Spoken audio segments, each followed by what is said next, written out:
रात के 12:30 बज रहे थे। चारों तरफ मौत का सन्नाटा छाया हुआ था। जंगल पूरी तरह से शांत और सुनसान दिख रहा था। ऐसे में काला लबादा पहने एक शख्स हाथ में लालटेन लिए आगे बढ़ रहा था। उसके कदम सामने बने एक कुएं की तरफ बढ़ रहे थे। वो कुएं के करीब जाकर रुका और फिर उसने कुएं के अंदर एक पर्ची डाली।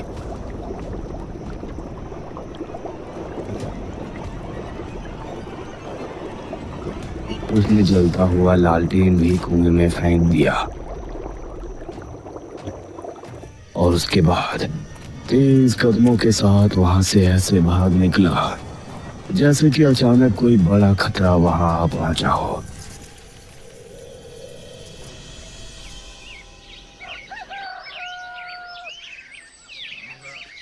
अगली शाम इसी गांव में रहने वाली एक औरत कल्याणी अपने आंगन में बैठी हुई थी। उसकी बहू आंगन में झाड़ू लगा रही थी। अरे ओ सुस्त मुर्गी, कब तक तुम उसी कोने में लगी रहेगी? अब आगे बढ़कर यहाँ की भी झाड़ू लगा दे। ये सुनकर घूंघट वाली बहू चारपाई के पास आई और वहां से झाड़ू लगाने लगी और उसकी सास कल्याणी उसे देखकर मुस्कुराने लगी। उसके बाद एक काम वो बहू को बताती जा रही थी और बहू भी बेचारी काम करती जा रही थी। कल्याणी इसी तरह से अपनी बहू पर अत्याचार करती थी और बहू बेचारी अपने घर को बसाने के लिए उसकी हर एक बात माना करती। रात के समय कल्याणी अपने कमरे में सो रही थी। तभी उसके चेहरे पर पानी की धारा छपाक से पड़ी। अरे कौन है? इतनी रात में इतना गंदा मजाक। कल्याणी ने उठकर देखा तो उसके आसपास कोई नहीं था। उसने देखा कि आंगन में घर के बाहर से पानी बहता आ रहा है। अरे पानी कहाँ से बहता हुआ आ रहा है? ऐसे तो पूरे बरामदे में कीचड़ हो जाएगी। पानी कहाँ से आ रहा है ये देखने के लिए वो घर से निकली और पानी की लहर जिस तरफ से आ रही थी उसके साथ साथ आगे बढ़ गई। उसने कुछ कदम चलने पर ही देख लिया कि पानी की लहर जंगल की तरफ से आ रही है। तो ना जाने क्यों वो डर गई। हे भगवान! ना जाने उसे किस बात का डर हुआ। वो भागने के लिए घर की तरफ मुड़ी, लेकिन तभी किसी अदृश्य शक्ति ने उसका पैर खींचा। कोई मुझे बचाओ! कल्याणी कुएं पर पहुंची और पूरी तरह से कुएं के अंदर समा गई। उसकी चीख जंगल में गूंजी और चारों तरफ सन्नाटा छा गया। मेरा नाम रोहन है। मैं मेरे परिवार के साथ चांदीपुर गांव में रहता था। हमारा गांव बहुत ही सुंदर था।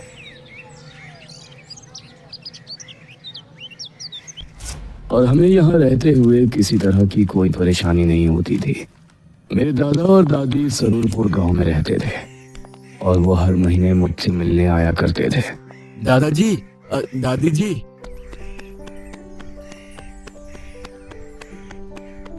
उनको देखते ही मैं उनसे जाकर लिपट गया। अरे हमारा रोहन, कैसे हो बेटा? मैं तो अच्छा हूँ दादा दादी, आप दोनों कैसे हो? जीता रहे बेटा, हम भी ठीक हैं।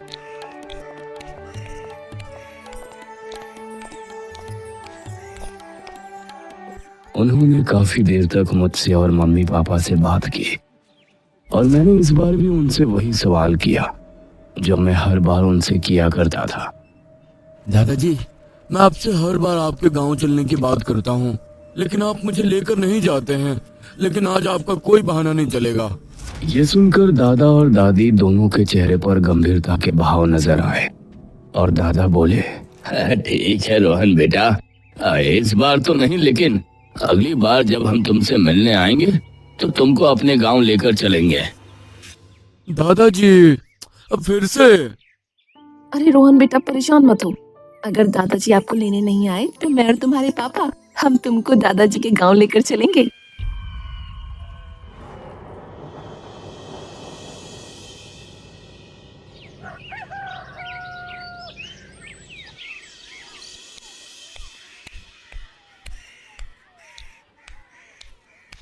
अगले महीने दादा मुझे लेने आए।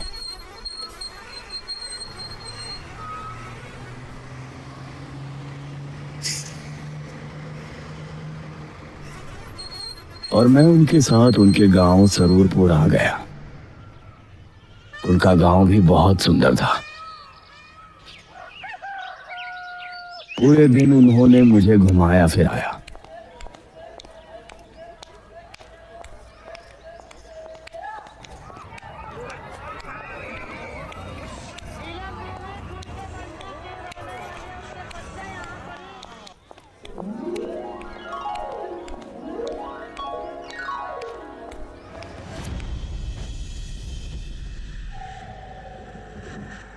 और शाम के समय दादाजी, आपने मुझे गांव तो घुमा दिया, लेकिन जंगल तो दिखाया ही नहीं। मुझे जंगल भी ले चलिए ना। जंगल का नाम सुनकर दादा दादी के चेहरे का रंग उड़ सा गया और दादा बोले, अब बेटा, जंगल का क्या देखना। जंगल तो हर एक गांव का एक जैसा ही होता है। पेड़ पौधे झाड़ियां, वो तो ठीक वैसा ही है जैसा तुम्हारे गांव का जंगल है। दादा मुझे जंगल ले जाने से मना क्यों कर रहे थे, ये बात मुझे समझ नहीं आ रही थी।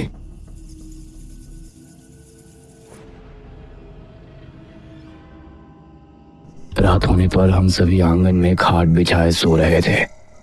तकरीबन 12:30 बजे मुझे एक आवाज सुनाई दी। रोहन, रोहन। यह आवाज सुनकर मैं उठा और इधर उधर नजरें दौड़ाई तो मुझे आसपास कोई नजर नहीं आया। रोहन इधर आओ, मैं यहाँ हूँ। मैं खाट से उठा और दादा को जगाने ही वाला था कि तभी, रोहन, अगर तुमने किसी को भी जगाया तो मैं चली जाऊंगी। तुमको जंगल घूमना था ना, मैं तुमको जंगल घुमाऊंगी। ये सुनकर मेरे चेहरे पर खुशी झलक आई।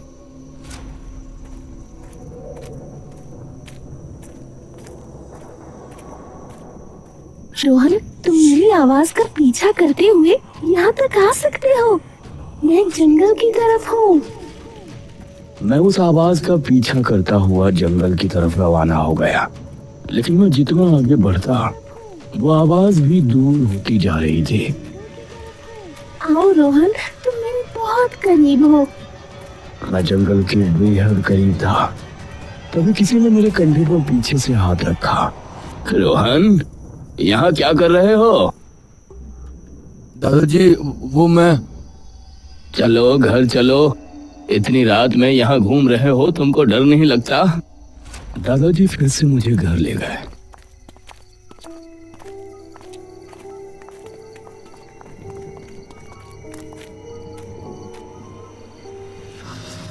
लेकिन मेरे मन में अभी भी वही बात चल रही थी कि जो आवाज मुझे सुनाई दे रही थी, आखिर वो किसकी थी?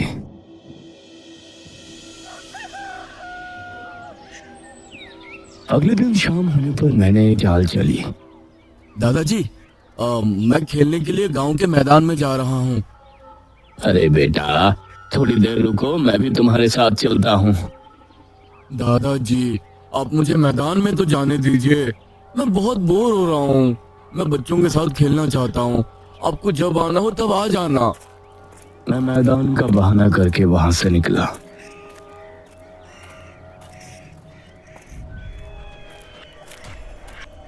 शाम ढलने लगी थी और अब मध्यम अंधेरा शुरू हो गया था। मेरे कदम अपने आप ही जंगल की तरफ बढ़ रहे थे। तभी मेरे सामने एक आदमी आकर रुका। अरे, तुम तो मोहन के पोते हो ना? जी काका, आप कौन? मैं तुम्हारे दादा का दोस्त हूँ। तुम यहाँ क्या कर रहे हो? काका जी, मुझे जंगल में घूमने का मन था। आप मुझे जंगल घुमा लाइए ना। जंगल में घूमना तुम्हारे लिए ठीक नहीं है। वहाँ एक कुआं है। कुआं है? लेकिन कुआं तो हमारे गांव में भी है। उससे खतरे की क्या बात है? हमारे गांव का कुआं कोई आम कुआं नहीं है। उसके पास तो मुझ जैसे बूढ़े और गांव के जवान भी जाने की हिम्मत नहीं करते। लेकिन ऐसा क्यों काका? वो सब तुम मत सोचो बेटा, बस इतना समझ लो और जंगल में जाने का विचार छोड़ दो। और ठीक है काका। चलो मैं तुमको घर छोड़ देता हूँ।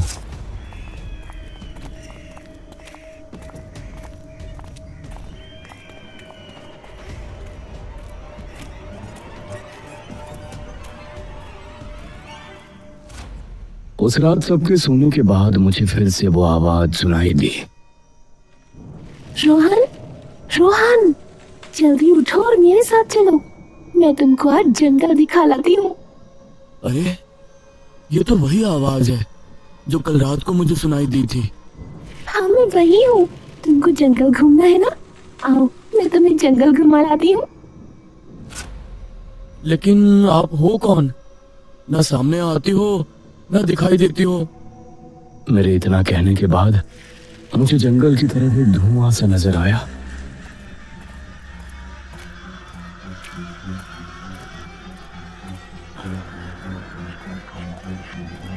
कुछ कदम बढ़ाने के बाद मुझे धुएं के अंदर एक धुंधला अक्स नजर आ रहा था, जिससे समझ आ रहा था कि वो कोई औरत है जिसने काली साड़ी पहनी हुई है।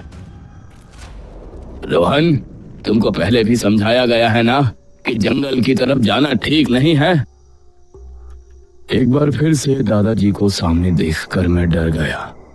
दादाजी, मैं तो बस कुछ नहीं, चलो अभी के अभी घर चलो। दादाजी फिर से मुझे घर ले आए।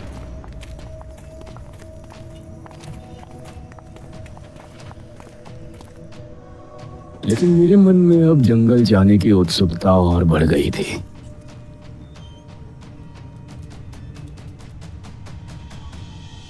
दादाजी के घर के पास ही एक वैद्य जी रहते थे। सुबह सुबह एक गुहार से हम सभी की आंखें खुल गई। वैद्य जी, मेरे पति को बचा लीजिए, वरना मैं भी मर जाऊंगी।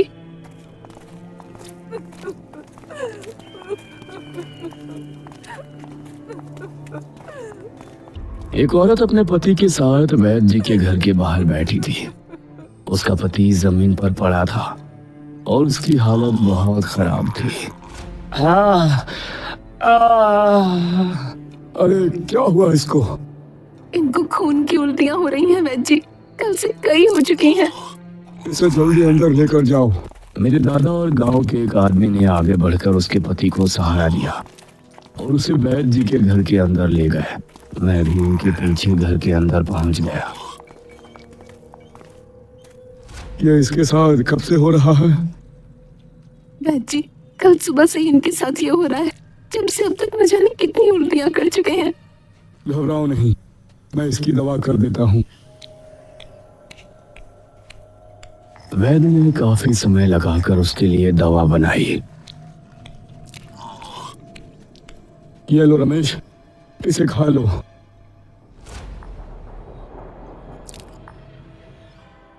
दवा खाने के बाद कुछ देर बाद ही रमेश अपने पैरों पर आ गया और उसकी चीख पुकारें खत्म हो गईं। शुक्रिया वैद्य जी। इसे मिर्ची वाला कोई भी खाना मत देना। इसको सिर्फ और सिर्फ खिचड़ी खिलानी है और ये पुड़िया दिन में 4 बार इसको जरूर देना। जी वैद्य जी। चंद्रावती अपने पति रमेश को लेकर अपने घर चले गई।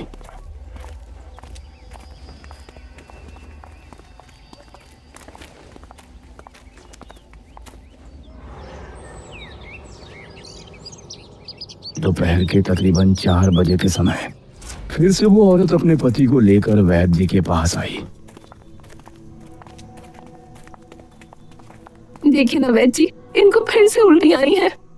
ये कैसे हो सकता है? जो दवा मैंने बनाकर दी है वो तो सबसे ज्यादा कारगर है। ऐसा नहीं हो सकता। तुमने इसे दवाई दी थी कि नहीं? रमेश जमीन पर गिरकर तड़पने लगा और उसकी आंखें लाल लाल चमक उठी। अरे बाप रे, ये इसे क्या हो रहा है? अब वैद्य जी भी उसकी तबीयत देखकर हैरान रह गए थे। वैद्य जी, कुछ कीजिए ना। माफ करना, मुझे कुछ समझ में नहीं आ रहा कि इसे कौन सी मर्ज है। इसे अब कोई नहीं बचा सकता। वैद्य जी की बात सुनकर उसकी पत्नी क्रोधित हो गई। वैद्य, तू कहता है कि मेरे पति को अब कोई नहीं बचा पाएगा? तू देखना, मेरे रमेश जिंदा रहेंगे और मैं इनको बचा कर ही रहूंगी।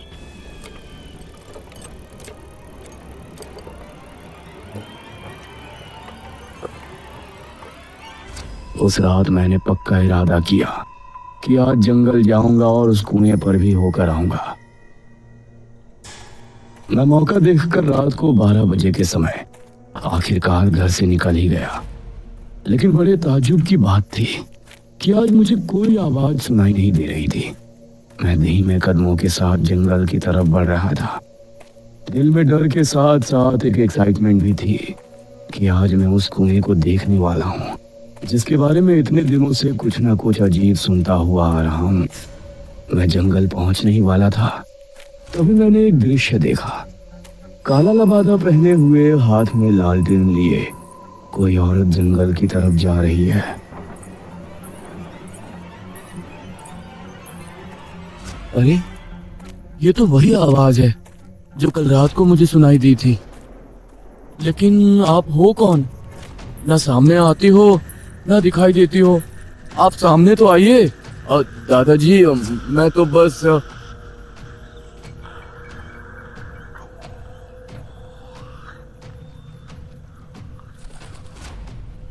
वो उस कुएं के पास जाकर रुक गई। मैं पहली बार उस कुएं को देख रहा था। उस कुएं के आसपास का वातावरण बहुत ही अलग था। यहाँ गर्मी के मौसम में भी बहुत ठंड थी। सही में हमारे गांव के कुएं के पास जिस तरह की शांति और सुकून महसूस होता था, इस कुएं के पास अजीब सा सन्नाटा महसूस हो रहा था। उस औरत ने कुएं की पटरी पर लालटेन रखा और उसके बाद अपने दूसरे हाथ में पकड़ा एक चश्मा, जो कि नजर का चश्मा लग रहा था। उस चश्मे को उसने कुएं में फेंक दिया। बाद उसने लालटेन भी कुएं में फेंक दिया और फिर तेज रफ्तार के साथ वहां से भाग निकली। उसको भागता हुआ देखकर अब मुझे भी कुछ समझ में नहीं आया। मेरे भी दिल में अजीब सा डर बैठ गया था और अब मैं भी घर की तरफ भाग रहा था। कुछ ही देर में मैं घर पहुंचा। मेरी सांसें बुरी तरह से फूली हुई थी। कुछ भी समझ में नहीं आ रहा था। तभी दादाजी खांसने लगे।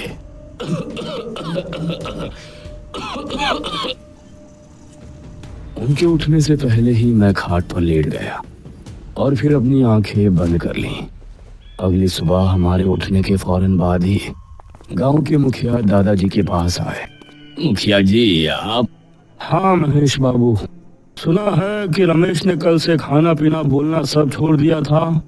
हो सकता है आज वो अंतिम सांस ग्रहण करे, इसलिए पहले ही उसके घर अफसोस करने जा रहे हैं। आप भी साथ चलिए। हाँ हाँ मुखिया जी, मैं भी आ रहा हूँ। अब दादाजी और गांव के कुछ लोग मुखिया जी के साथ चल दिए और मैं भी उनके पीछे हो लिया।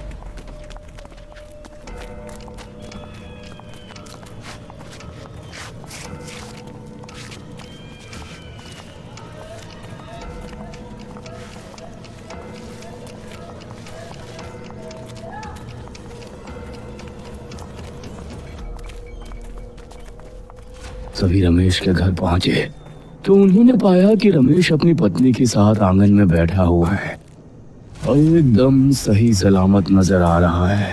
अरे रमेश, तुम? जी मुखिया जी, आइए बैठिए। तुम ठीक कैसे हुए? ये सब तो भगवान। बस चुप रहिए। चंद्रावती ने उसकी बात बीच में ही काटते हुए कहा। मैंने कहा था ना कि मेरे रमेश को कुछ नहीं होगा।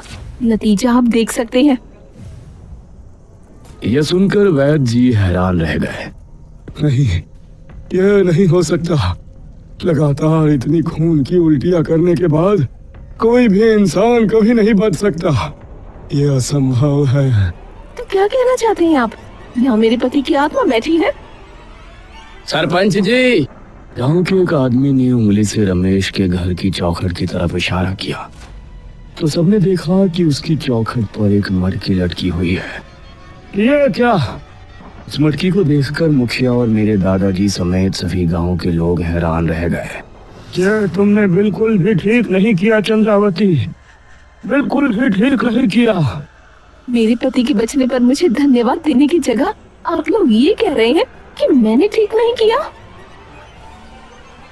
चंद्रावती की बात से मैं भी सहमत था। भला उस औरत के पति के जिंदा बचने की खबर से सभी गांव वाले हैरान क्यों थे? मुखिया ने सबसे ना जाने क्या कहा। उस दिन से शाम होते ही गांव पूरी तरह से खाली हो जाता। सभी ने शाम में घर से निकलना भी बंद कर दिया और गांव के कुछ लोग हाथ में हल्दी की गांठें लिए हुए गांव की गलियों में घूमते और कोई बाहर दिख जाता तो उसे उसके घर छोड़कर आते।